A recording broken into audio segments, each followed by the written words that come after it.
बैठकीचं आयोजन केलं जाईल, त्याच्यामध्ये तो प्रयत्न केला जाईल.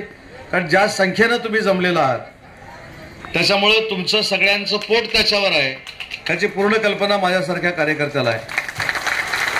आणि शेवटी शासनाची भूमिका ही असली पाहिजे, पाठीवर मारा पण पोटावर मारू नका. तसं शासन पोटावर मारणार नाही हा शब्द द्यायला राज्याचा मंत्री म्हणून या ठिकाणी मी उपस्थित आहे. पुन्हा एकदा एकजुटीनं तुम्ही या ठिकाणी जमलात, हा प्रश्न आमच्या सगळ्या लोकांच्या, शासनाच्या लोकांच्या नजरेमध्ये आणून दिलात, त्याबद्दल मी तुम्हाला मनापासून धन्यवाद देतो. उद्या बैठकीच्या अगोदर आपण अर्धा तास पहिल्यांदा एकत्र बसूया, म्हणजे तुमचे प्रश्न आम्हाला देखील कळतील, आम्हाला देखील तुमच्या वतीनं तिथं ते मांडता येतील. पण माझी जरी फेरीवाल्याची भूमिका नसली तरी असं समजा मी पण फेरीवाला आहे आणि मी तुमच्या सोबत आहे. मी 100% तुमच्या सोबत आहे.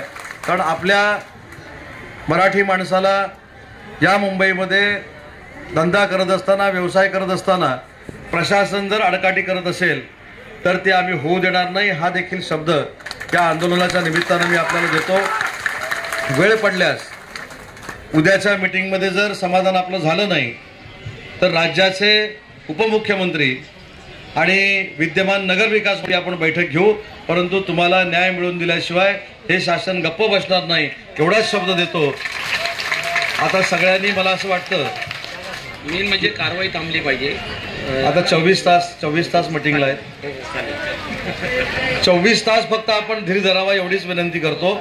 आणि तुमच्या मनातला योग्य असा निर्णय उद्या आपण बैठकीमध्ये घेऊ हा शब्द देतो. धन्यवाद.